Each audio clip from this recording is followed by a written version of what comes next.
回去。叶哥哥，你疯了吗？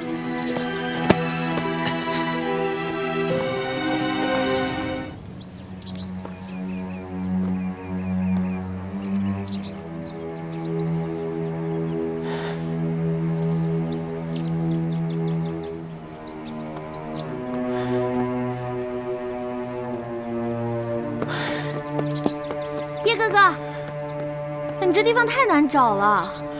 小师妹，你总算来了。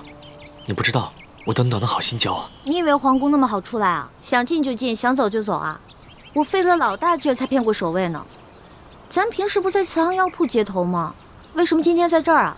而且你给我的暗号那么少，我找你一路了。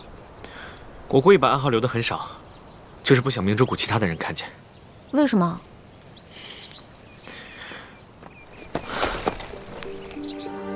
叶哥哥，你这是干嘛呀？拿这么多东西，还有穿的，你这是要逃难啊？不是逃难，是旅行。我带你离开京城，离开明珠谷，找一个谁也不认识我们的地方，过我们想要的生活。你跟我们两个离开明珠谷？对，就你和我。这辆马车里装着我多年的积蓄，虽然比不上你在宫里的生活，但也可以让你一辈子衣食无忧了。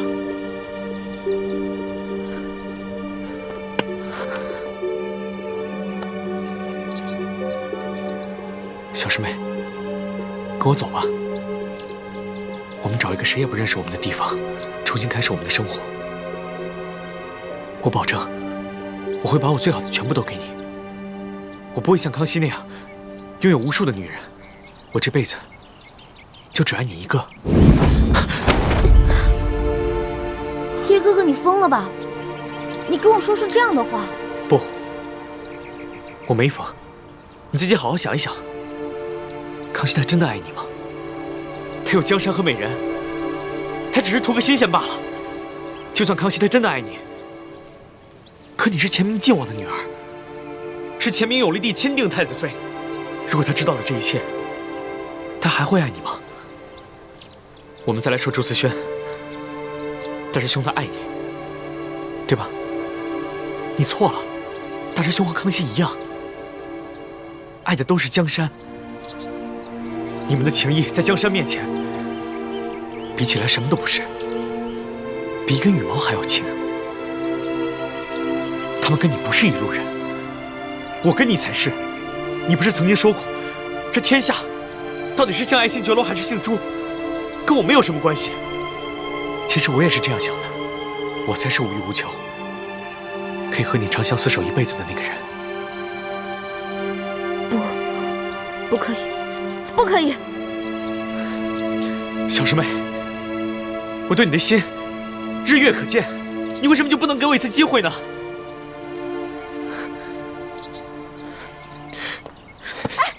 叶哥哥，你干什么呀？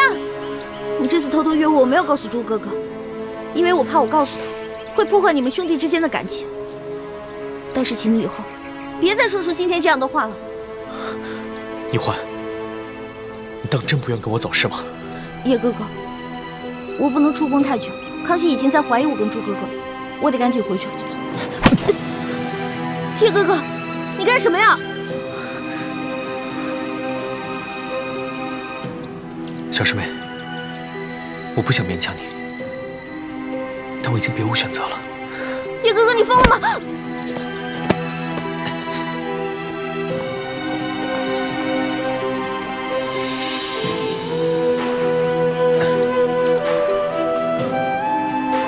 小师妹，你别生气，我先带你走，找一个谁也不认识我们的地方，重新开始我们的生活。等我们成了亲以后，我再和你回来，向靖王还有我爹爹谢罪，别怪我。将来有一天，你会感谢我的。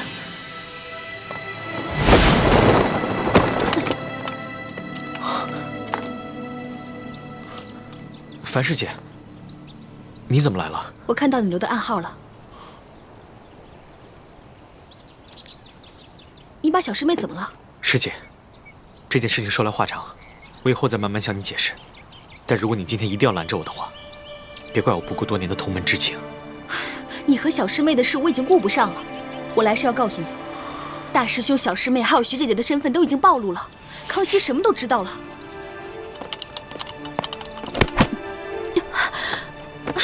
樊姐姐，你说的是真的吗？龙小弟已经知道了。那徐姐姐跟朱哥哥知道了吗？我先通知的大师兄，再赶来通知叶师弟的。而且，咱们慈航药铺的据点也暴露了，所以我和大师兄约在北郊的镜湖见面。咱们赶快和他们去会合吧。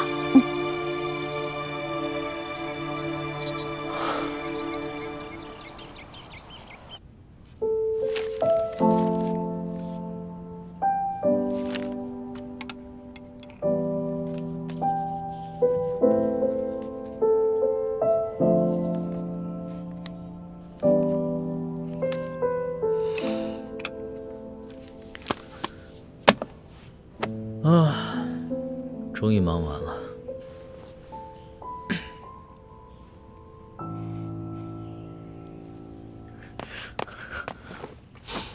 皇上，李德福，你这是做什么？皇上，奴才有罪，请皇上饶命。你何罪之有啊？皇上，奴才有2项大罪，每一项都是杀头的。请皇上准许奴才戴罪立功。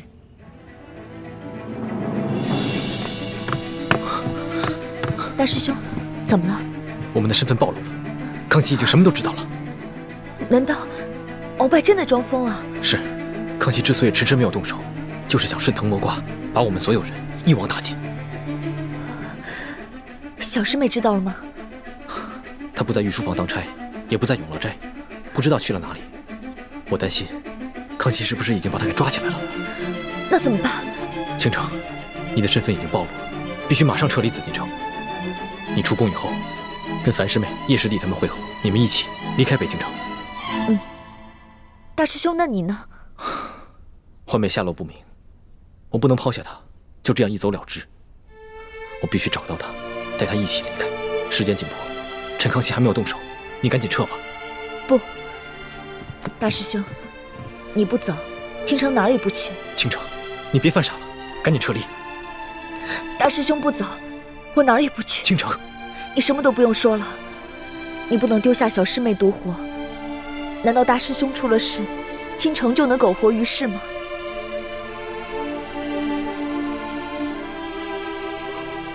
倾城，我不值得你为我这样。值不值得，由我的心决定。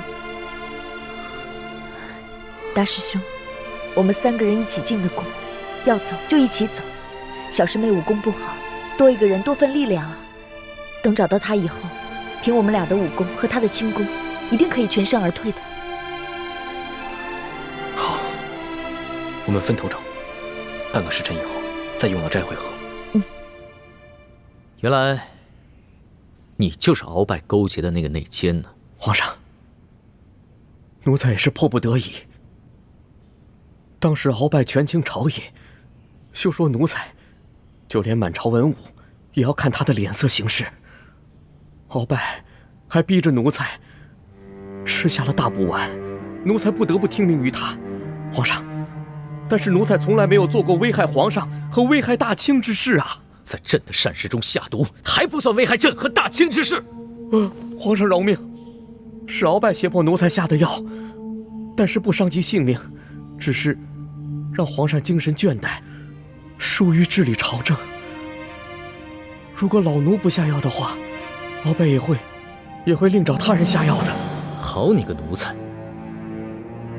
还这么会狡辩！皇上，奴才不敢狡辩，奴才只是如实的坦白，如何受制于鳌拜。求皇上饶命，求皇上饶命，饶了老奴的狗命吧！这第一罪，不仅你有，朝中大半臣子都有。朕曾经说过，赦免所有过往听命于鳌拜之罪。朕乃天子，金口玉言，所以你这第一罪，朕便赦免了你。那这第2大罪，谢皇上。鳌拜伏法以后，并没有供出奴才，奴才仍然悄悄地找鳌拜去拿解药。可是没想到，那一日，站住！站住！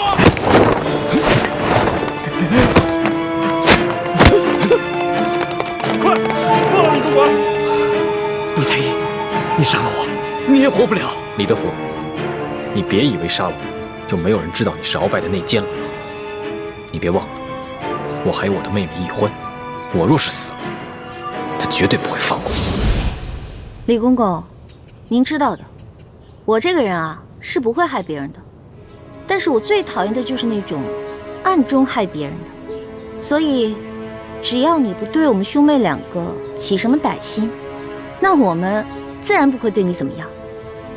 但如果你心里对我们兄妹两个……当时李氏兄妹答应过奴才，不把此事告诉任何人。奴才以为他们不过是皇上派在鳌拜身边的奸细，虽然探知了奴才为鳌拜所用，但却慈悲为怀，愿意放奴才一马，不说破此事。奴才心中还是感激，但是没料到，既然叔父想活不想死，那么只要你把铜匣交出来，我马上把大补丸的解药给你。李氏兄妹拿着大补丸的解药，要挟奴才，让奴才充当他们的耳目。奴才以为他们不过是跟鳌拜一样，想要探听皇上和太皇太后的消息，好要得圣宠。奴才也就答应了。那你的毒解了吗？没有，奴才每个月仍还得服食一次解药，否则大补丸之毒一发，奴才就生不如死啊！既然如此，那你为何还想认自首啊？那日皇上和索大人怀疑李氏兄妹都是朱明联盟的乱党，奴才简直吓得魂不附体啊！不瞒皇上，奴才这些天来一直在反复的思虑，越想越觉得这李氏兄妹真的可能是乱党。奴才已经侍奉过3代帝王，皇上比太宗皇帝和先皇都更英明睿智。我大清朝有了皇上，一定会国运昌盛，天下太平，百姓安居乐业的。奴才若是帮臣子们探听消息，争宠夺利也就罢了，但是不能帮助乱党去干这些危害大清之事啊！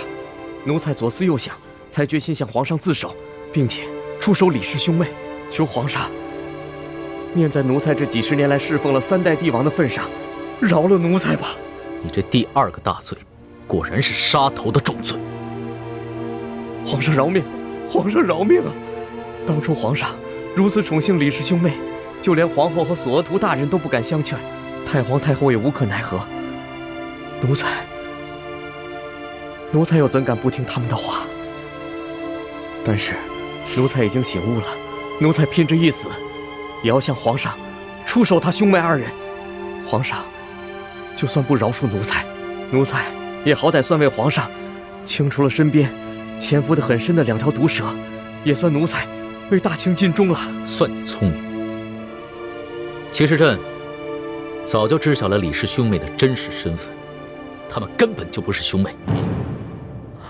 朕也早就知道你被他们2人所迫，当了他们的耳目。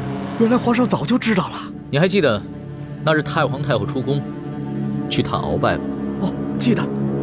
那鳌拜的疯病越发的严重了，居然连奴才都不认得了，还把他喝的那碗汤药泼了奴才一脸一身呐。